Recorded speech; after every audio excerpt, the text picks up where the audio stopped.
네, 오늘도 주님이 주시는 말씀이 우리 영혼을 살리고 우리 영혼의 양식이 되기를 소망합니다. 예수님께서 팔복의 말씀을 하신 후에 제자들에게 하신 말씀은 주로 해서는 안 될 것들에 대한 것이었습니다. 구제나 기도나 금식, 영적인 영역에서 해서는 안 될 것이 자기의라는 것을 전체적으로 보여주셨습니다. 자칫하면 자신을 드러내기 쉬운 신앙인이 아닌 종교인으로 전락할 수 있기 때문입니다. 또한 일상의 삶 가운데서 하지 말아야 될 것 세 가지에 대해서 말씀하셨습니다.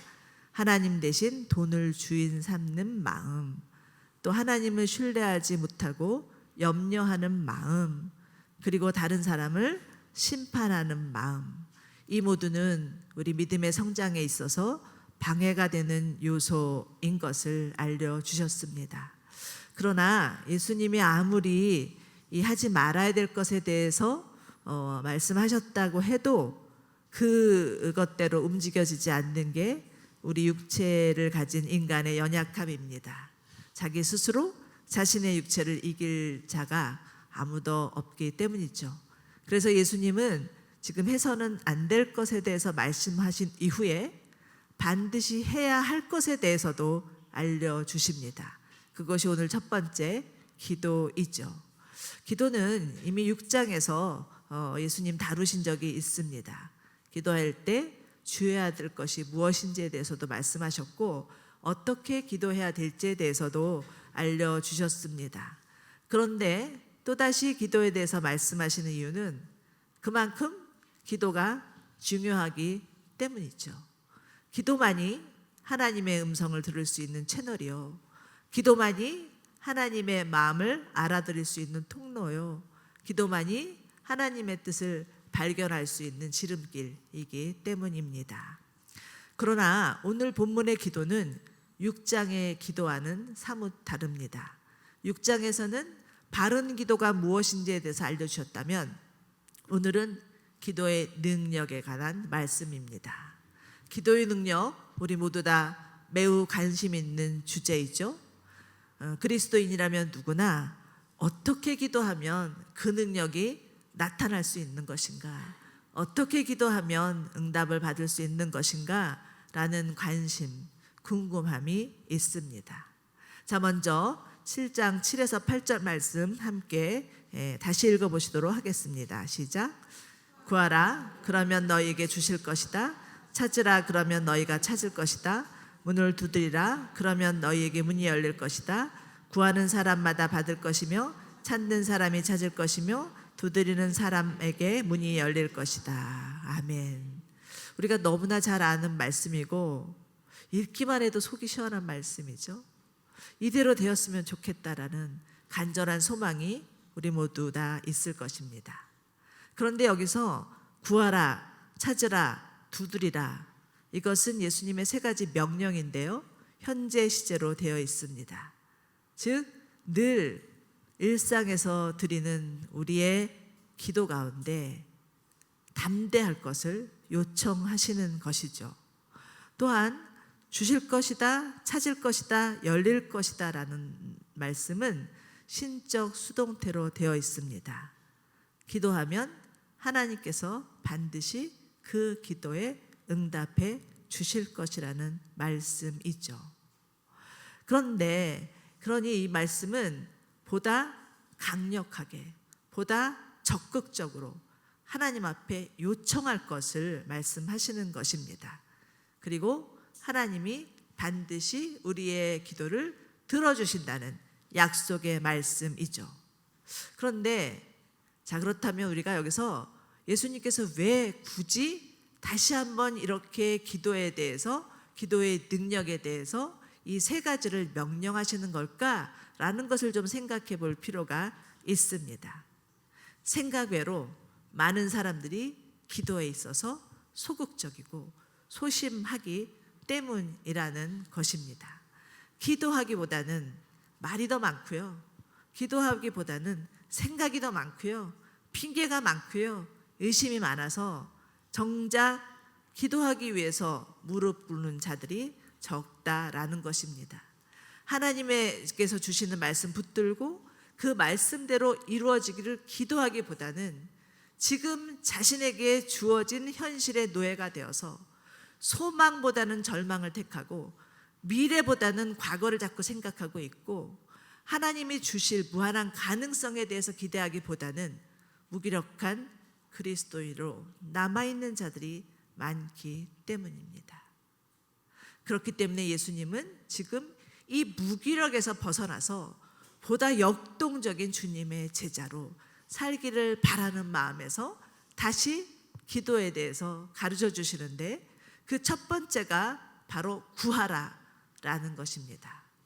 그런데 우리가 구한다 하면 뭔가 그 구하는 대상이 그것을 줄 만한 능력이 있어야 구하는 것이지, 그 구하는 대상이 그만한 능력이 있다라는 것에 대해서 신뢰하지 못한다면 적극적으로 구할 수가 없을 것입니다. 아무것도 줄 수가 없는데 그런 무능력한 자에게 애써 구할 자는, 그런 어리석은 자는 아무도 없겠죠. 마가복음 7장을 보면 우리가 잘 아는 수르보니게 여인이라는 여인이 나옵니다. 그 여인은 이방인이었고 예수님 알지 못했고, 그렇지만 그 여인의 마음 가운데는 자기의 귀신 들린 딸을 고쳐줄 이는 오로지 예수 그리스도 한 분밖에는 없다라는 강한 신뢰가 있었습니다. 그러니 예수님께서 그 여인을 테스트하기 위해서 말씀하셨음에도 불구하고 주님, 정말 저는 주인이 주는 그 부스러기 은혜라도 받겠습니다라고 고백하면서 자기 자존심이든 체면이든 아무 상관없이 주님의 발 앞에 엎드렸던 것입니다. 그러므로 여러분, 하나님 앞에 구하기 위해서는 먼저 하나님에 대한 신뢰가 기초가 되어야 합니다. 자신의 결핍을 인정하고요, 하나님께서 채워주실 것이라는 그 겸손의 마음, 하나님만이 자신의 결핍을 채워줄 수 있는 유일한 분이라는 믿음의 고백이 있을 때 구할 수 있다라는 거죠. 그렇기 때문에 반대로 구하지 않는다는 것은 자신의 결핍을 스스로 채울 수 있다라는 자만이고요, 하나님을 향한 독립선언이고요, 하나님 없이도 살 수 있다는 불신앙이라 할 수 있겠습니다. 이건 조금 다른 얘기긴 하지만 사도행전 12장을 보면 아주 재미있는 사건이 나옵니다. 초대교회가 부흥하는 것을 보고서 그 위협을 느낀 헤롯 왕은 예수님의 제자 야고보를 칼로 죽이고요, 베드로를 옥에 잡아 가둡니다. 이로 인해서 교회는 위기를 느끼게 되고 전심으로 기도할 수밖에 없었죠. 그 결과 베드로는 천사의 도움을 받아서 감옥에서 나오게 되고, 당연히 감옥에서 나온 베드로가 간 곳은 어디겠습니까? 기도하는 사람들이었겠죠. 그래서 기도하는 사람들이 모인 곳에 베드로가 찾아갔더니 거기서 처음 만난 그 로데라는 아이에게 그 베드로가 처음 만난 이 로데라는 아이가 너무나 깜짝 놀라서 기도하고 있는 분들에게 찾아가서 베드로가 자택됐어요, 베드로 사도님이 오셨어요 라고 얘기했더니 이들의 반응이 무엇이었습니까? 미쳤구나 너 이거였습니다. 우리가 흔히 이런 오류를 범할 수 있다라는 것이죠.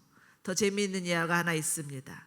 어느 교회가 3층짜리 건물에 3층에 교회를 세를 내어서 시작을 했다라고 합니다. 그런데 1층이 술집이었어요. 그러니 교회가 어떻게 했겠습니까? 하나님 제발 저 1층에 있는 술집이 망하게 해주세요 라고 기도했겠죠? 그랬는데 어느 날 술집에 불이 나서 이 술집이 더 이상 거기서 영업을 할 수가 없었습니다. 그랬더니 그 술집에서는 교회가 기도했기 때문에 불이 났다고 하고 교회는 아니라고 하고 물론 재미있는 예화지만 정말 믿음에 관한 역설적인 그런 예화라고 생각합니다. 여러분, 야고보서 1장 6절에서는 이렇게 말씀합니다. 오직 믿음으로 구하고 조금 의심하지 마십시오. 의심하는 사람은 바람에 밀려 요동하는 바다 물결과 같습니다 라고 말씀합니다. 이 말씀이야말로 하나님을 향한 강한 신뢰가 필요함을 알려주는 말씀이라 생각합니다. 그러므로 사람들이 걱정만 하고 구하지 않는 이유는 구해도 들어주시지 않는다는 하나님의 불신이 그 마음에 깔려있기 때문일 수 있습니다. 어찌 보면 구했는데 들어주시지 않은 경험이 있기 때문일 수도 있겠죠. 시험에 합격하게 해달라고 간절히 기도했는데 떨어지기도 하고요. 또 병이 낫게 해달라고 구했는데 더 나빠지기도 하고요. 정말 평화를 위해서 구했는데 세상은 점점 테러와 전쟁으로 더 악해지는 것 같고, 그러니 내심 마음 가운데 기도한다고 무슨 소용이 있나? 라는 사단이 심어주는 생각이 있다라는 것입니다. 구하는 것에 대한 회의적인 마음이 있을 수 있다라는 것이죠. 그런데 알렉 모티어라는 신학자는 이런 말을 했습니다. 우리가 무엇을 구하든 하나님이 다 주시겠다고 약속하셨다면 나는 너무 두려워서 기도하지 못할 것입니다. 우리의 욕망과 야망으로 구한 모든 것이 주어진다면 우리가 어떻게 그 욕심과 야망의 무게를 다 견딜 수가 있겠습니까? 여러분, 기도는요, 도깨비 방망이도 아니고요, 신기한 요술 램프도 아니고요, 또 누르기만 하면 나오는 밴딩 머신도 아닙니다. 기도는 어디까지나 하나님의 섭리 안에서 이루어지는 것이죠. 그렇기 때문에 모든 것을 협력하여서 선을 이루시는 하나님, 그 하나님의 섭리에 대한 믿음입니다. 하나님의 섭리에 대한 믿음이 있어야 적극적으로 구할 수 있습니다. 사도행전에 나오는 스데반은 돌에 맞아 죽으면서도 주여 내 영혼을 받으십시오라고 간절히 부르짖어 기도했습니다. 이렇게 스데반이 자신의 영혼을 하나님 앞에 의탁할 수 있었던 것은 자신이 육을 떠나면 자신은 영원한 하나님 나라, 하나님 품에 안길 수 있다라는 그런 분명한 믿음과 신뢰와 전폭적인 주님을 향한 그 사랑이 무엇인지를 알았기 때문이라는 것이죠. 자, 그러니 구한다는 것은 무엇입니까? 하나님을 향한 강한 신뢰가 있어야 구할 수 있다라는 것을 마음에 새겨 두시기 바랍니다. 자, 두 번째는 찾으라입니다. 찾으라는 원어적인 의미는 사모하고 갈망하라는 뜻입니다. 사슴이 시냇물을 찾아 갈급함 같이 내 영혼이 주를 찾기에 갈급합니다 라고 고백하였던 그 시편의 기자처럼 하나님을 향한 목마름, 갈증, 갈망을 말합니다. 시편 27편 4절에서는 다윗이 이런 고백을 하죠. 내가 여호와께 바라는 한 가지 일, 그것을 구하리니 곧 내가 내 평생에 여호와의 집에 살면서 여호와의 마음을 바라보며 그의 성전에서 사모하는 그것입니다 라고 말합니다. 다윗의 갈망은 무엇이었습니까? 오직 한 가지, one thing이죠. 하나님을 향한 갈망입니다. 그가 목동이었든 왕이었든 광야에서든 왕궁에서든 그는 하나님의 영광, 하나님의 존엄, 하나님의 지혜, 하나님의 능력, 하나님의 거룩과 하나님의 아름다우심을 사모하고 갈망했던 자였습니다. 그렇기 때문에 다윗이 훗날 왕이 되어서 세웠던 다윗의 장막, 그 장막에는 하나님을 향한 갈급한 심령이 있는 자들이 다 모여들어서 정말 그들이 24시간 주님 앞에 예배하며 기도하며 나아가서 지금까지도 다윗의 그 장막을 사모하는 자들이 있는 것입니다. 문제는 어디에 있습니까? 하나님을 위해서 열심히 일을 할지언정 하나님을 향한 갈망이 부족하다는 것입니다. 그러나 여러분, 하나님을 향한 사모함과 갈망이 없이 하나님을 위해서 열심히 일한다면 품꾼은 될 수 있을지언정 주님의 신부가 될 수는 없습니다. 예수님은 주님을 위해서 분주하게 뛰어다니는 마르다를 향해서 안타까이 말씀하시죠. 마르다야, 마르다야, 너는 많은 일로 염려하며 정신이 없구나. 그러나 너에게 꼭 필요한 것이 한 가지 있다. 마리아는 그 좋은 것을 선택했으니 결코 빼앗기지 않는다고 말씀하셨는데, 그렇다면 마르다에게 꼭 필요한 한 가지는 무엇이겠습니까? 그것은 마리아와 같이 주님의 발 앞에 앉아서 주님을 사모하고 갈망하고 주의 말씀을 귀 기울여 듣는 것입니다. 물론 그렇다고 해서 일하는 게 잘못되었다는 게 아닙니다. 자, 그러면 이제부터 나는 주님 앞에 앉기만 해야지 라고 해서 모든 사역 다 내려놓으시면 안 됩니다. 네. 일하는 게 잘못됐던 게 아니라 문제는 일하느라 주님과의 교제를 놓치는 우를 범할 수 있다라는 것이고, 그것은 마르다뿐만이 아니라 우리도 동일한 잘못을 저지를 수 있습니다. 특히 저와 같은 목회자들, 하나님을 위해서 부름받아 나선 이 몸이라고 하면서 정작 일하다 보니까 하나님을 향한 사모함과 갈망하는 마음을 놓칠 수도 있다라는 것이죠. 그렇기 때문에 우리는 일하기 전에 먼저 하나님을 찾아야 합니다. 10여 년 전에 존 파이퍼 목사님이 오셔서 저희 목회자들을 대상으로 Desiring God이라는 집회를 하신 적이 있었습니다. 정말 연륜이 녹아있는 목사님의 열정과 사랑을 보면서 저도 그때만 해도 지금보단 젊었으니까요, 나도 좀 더 나이가 들면 저렇게 되려나? 라는 생각을 했습니다. 그런데 막상 나이가 들어보니까 그게 절대 쉬운 일이 아니라는 것을 알았습니다. 오히려 나이가 들수록 우리의 신앙이 화석화될 수 있다라는 것을 깨닫게 되면서 정말 제 마음에 경각심이 들어왔었습니다. 그러니 여러분, 교회를 오래 다녔다고 해서, 직분이 있다고 해서 하나님과 가깝다고 생각하시면 안 됩니다. 오히려 나이가 들수록, 연륜이 있을수록 하나님을 향한 갈망과 반비례할 수도 있음을 주의하셔야 합니다.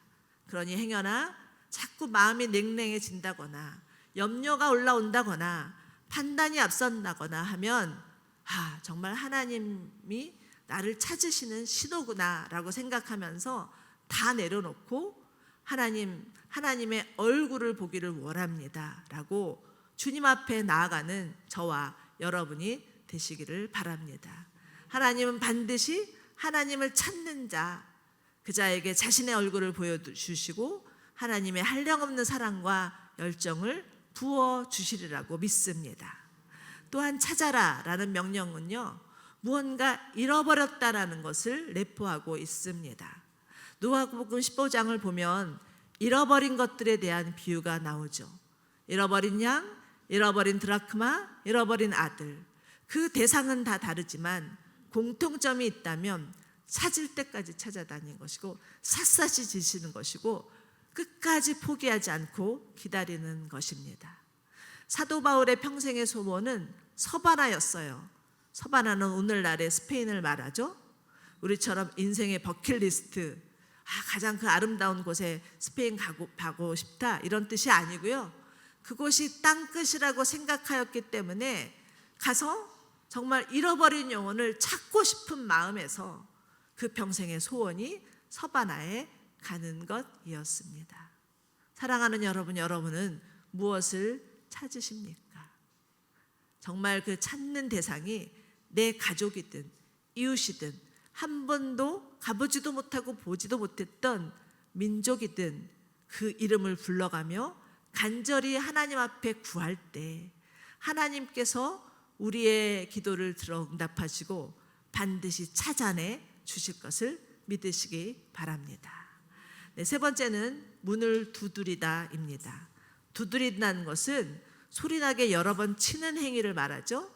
마치 자고 있는 주인을 깨우듯 대문을 큰 소리 나게 퉁퉁 두드리는 행동을 말합니다. 어찌 보면 또 참으로 무례한 행동인 것 같지만 내가 만약 죽을 위험에 처해 있고 졸지에 다급한 일을 당하고 또 정말 어쩔 수 없는 절박한 상황에 있는 사람이라면 물불을 가릴 수가 있겠습니까?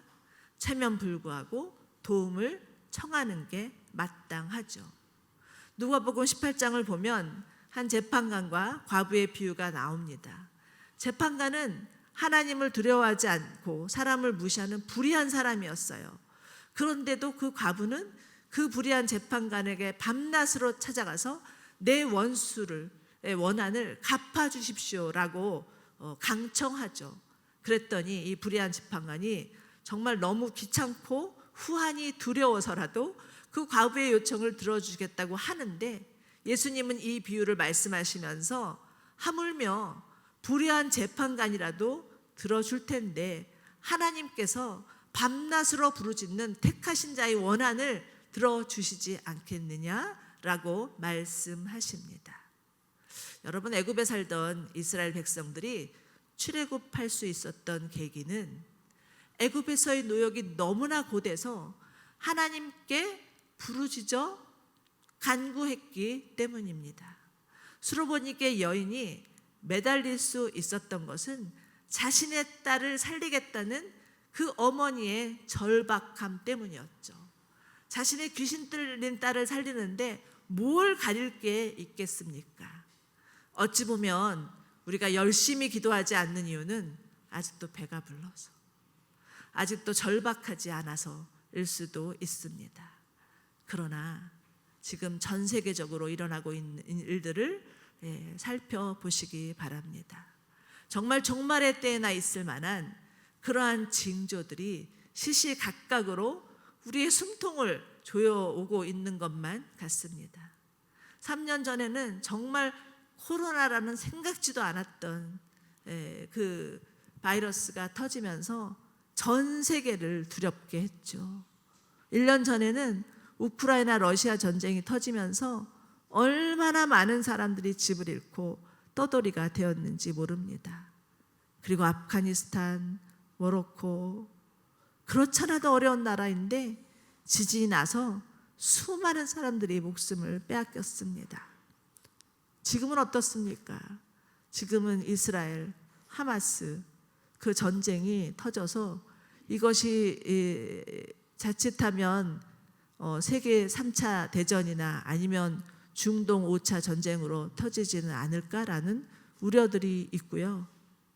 우리나라처럼 남북이 대치된 상황에 있을 때 우리 안에도 이것이 비단 남의 나라 문제만은 아니구나라는 생각을 할 수밖에 없는 그런 위기, 절박함, 하나님을 향해서 두드리지 않을 수 없는 그런 상황에 놓여 있습니다. 예수님은 마지막 때 종말에 대해서 경고하시면서 너희는 정신을 차리고 깨어 기도하라 라는 것을 거듭 강조하셨습니다. 그렇기 때문에 우리는 정말 과부가 불의한 재판관을 붙들고 강청하였던 것처럼, 이스라엘이 하나님을 향해서 부르짖었던 것처럼, 수로보니께 여인이 예수님의 발 앞에 납작 엎드려서 절대 예수님이 응답하시지 않고는 그 자리를 떠나지 않겠다고 결정하였던 것처럼 하나님을 향하여서 간구해야 합니다. 그런데 잘 보십시오. 여기서 두드려야 될 곳에 대해서 말씀하고 있습니다. 그냥 두드리라고 하시지 않고요. 뭐라고 말씀하셨어요? 문을 두드리라. 밥상 두드리라고 말씀하시지도 않고요. 탁자를 두드리라고도 말씀하시지 않고요. 어디를 두드려요? 문을 두드려라 라고 말씀하십니다. 자, 그렇다면 어느 문? 이런 생각이 들 수 있죠. 그런데 요한계시록 3장을 보면 닫힌 문과 열린 문에 대해서 분명히 말씀하십니다. 닫힌 문이란 사단이 공중 권세를 가지고 닫아버린 문, 열린 문이란 교회를 통해서 여시는 문 말합니다. 그러면서 말씀하시죠. 교회에게 열린 문을 내가 너희에게 두었으니 아무도 그 문을 닫을 수가 없다라고 말씀하셨고요. 마태복음 16장에서는요. 교회에 대해서 말씀하시면서 내가 교회에게 무엇을 준다고요? 천국의 열쇠를 준다. 그러니 너희가 땅에서 풀면 하늘에서도 풀릴 것이고 땅에서 매면 하늘에서도 매일 것이라고 말씀하시면서 묻고 푸는 권세를 누구에게 주었느냐? 교회에게 주셨음을 분명히 알 수 있습니다. 그러니 여러분, 지금 저희는 이 땅에서 일어나고 있는 이 수많은 비극들을 바라보면서 어떻게 해야 돼요? 하나님, 사단이 닫아버린 문, 그 문을 열어주십시오. 그래서 그 사단이 닫아버린 문으로 인해서 그곳에 억압당하고 불안해하고 공포스러워하고 상처받고 아파하는 사람들, 그 사람들에게 주님 그 문을 열어주셔서 다 주님을 보고 주님 앞에 나오고 천국이 있음을 알고 하나님께 소망 두게 해주십시오라고 기도해야 합니다. 이것이 바로 우리가 두드려야 될 영역이라는 것에 대해서 꼭 기억하시기 바랍니다. 그런데 예수님께서 반복해서 기도의 능력에 대해서 강구하시면서 8절에서 다시 반복해서 말씀하셨죠. 구하는 사람마다 받을 것이며 찾는 사람은 찾을 것이며 두드리는 사람은 문이 열릴 것이다 라고 말씀하셨는데, 여기서 잘 주의해서 보실 대목이 하나 있습니다. 구하는 사람마다, 여기 밑줄을 그어 보시기 바랍니다. 구하는 사람마다, 여기서 그 마다라는 조사는 모든 사람을 의미하지는 않습니다. 하나님을 사랑하는 하나님의 자녀, 하나님의 거룩한 백성에 해당되는 말이죠. 그렇기 때문에 기도의 능력이 나타나기 위해서는 무엇이 중요한가? 하나님과의 인격적인 관계가 우선이 되어야 한다는 것입니다. 하나님께서 소돔의 죄악을 보고 모조리 심판하려고 하셨는데 그 와중에 롯을 구해주신 것은요, 하나님과 아브라함의 인격적인 관계에서 비롯된 중보기도가 있었기 때문이라는 것이죠. 자, 그리고 마지막으로 결론적으로 예수님 말씀하십니다. 9절과 11절 저희 함께 같이 읽어볼까요? 시작. 달라고 하는데 돌을 줄 사람이 있겠느냐? 자녀가 생선을 달라고 하는데 뱀을 주겠느냐? 너희가 악할지라도 자녀에게는 좋은 것을 줄 줄 아는데 하물며 하늘에 계신 너희 아버지께서 구하는 사람에게 좋은 것을 주시지 않겠느냐. 아멘. 예수님은 지금 육신의 부모와 하나님 아버지를 비교하여 말씀하고 계십니다. 여러분, 대부분의 부모님들 먹는데 진심이시죠? 자기 자녀 먹이는 일이라면 나는 굶더라도 내 새끼는 먹여야지 라고 하면서 뭐 있는 건 없는 거 다 마련해서 정말 그 아들과 딸의 밥상을 아주 정말 그럴듯하게 차려놓는 것이 우리 부모님들입니다. 그런데 지금 예수님은 그 부모님들과 하나님을 비교하면서 하물며 하나님은 어떠하시겠냐고 물으십니다. 여러분, 하나님은 어떤 분이라고 생각하십니까? 행여나 여러분들 가운데 하나님 너무 인색하시고 무관심하시고 무심하시다 라고 생각하신다면 하나님에 대한 상처나 오해를 푸셔야 합니다. 하나님은 어떤 분이시냐? 우리 가운데 가장 좋은 것으로 주기를 원하시는 하나님 아버지이심을 믿으시기 바랍니다. 자, 그런데 이렇게 생각할 수 있어요. 아니, 나는 좋아하는 것 한 번도 받아본 적이 없는데 라고 하시는 분이 있다면 잘 보셔야 합니다. 하나님은요, 우리가 좋아하는 것을 주신다고 하시지 않았어요. 뭐라고 말씀하셨어요? 좋은 것을 주신다고 하셨어요. 그래서 좋아하는 것과 좋은 것에는 분명한 차이가 있습니다. 만약에 하나님이 내가 좋아하는 것만 달라고 구했는데 하나님이 안 주셨다고 삐진다면 그것은 내 마음대로 하나님을 조정할 수 있다는 아주 자기적 중심적인 생각이요, 이기심이요, 심지어는 이교도적인 생각이라고 할 수가 있습니다. 우리의 주권자는 하나님이시지 내가 아닙니다. 우리의 주인은 내가 아니라 하나님이십니다. 자, 그렇다면 하나님이 주시고자 하는 좋은 것이라는 것은 무엇일까요? 누가복음 11장 그 좋은 것에 대해서 말씀하시죠. 이 산상수훈이 마태복음에도 있지만 누가복음에도 나오는데 누가는 이 좋은 것에 대해서 분명히 알려주고 있습니다. 우리 같이 읽어보도록 하겠습니다. 누가복음 11장 13절 시작. 너희가 악할지라도 너희 자녀에게 좋은 것을 줄 줄 알거든 하물며 하늘에 계신 너희 아버지께서 구하는 사람에게 성령을 주시지 않겠느냐. 아멘. 하나님께서 우리 가운데 주시고자 하는 좋은 것이 무엇이라고요? 성령입니다. 예수님께서 십자가 지시기 전에 제자들에게 말씀하셨죠. 내가 떠나는 것이 유익이라. 내가 떠나지 아니하면 보혜사가 너희 가운데 오시지 아니하실 것이라. 이렇게 말씀하셨고 예수님의 그 말씀대로 제자들이 함께 모여서 전심으로 기도하자 놀랍게도 불과 같은 성령, 정말 바람과 같은 성령이 그들 가운데 임하였습니다. 여러분, 성령이 임하셔서 우리 가운데 함께 하시는데 우리 안에 무엇이 두려울 게 있겠습니까? 성령님은 보혜사이시고 성령님은 진리의 영이셔서 우리를 진리 가운데로 인도하여 주시고 우리의 삶 가운데 보호자가 되어주시고 조력자가 되어주시고 상담자가 되어주시고 위로자가 되어주셔서 우리를 정말 하나님의 사람으로 하나님의 그 보호하심 가운데 두며 우리로 하여금 안심하며 이 땅 가운데 살아갈 수 있도록 인도하여 주시는 분심을 믿으시기 바랍니다. 그래서 우리가 구할 것은 무엇입니까? 바로 성령입니다. 우리가 찾을 것은 무엇입니까? 바로 성령입니다. 우리가 두드려야 될 것은 무엇입니까? 바로 성령입니다.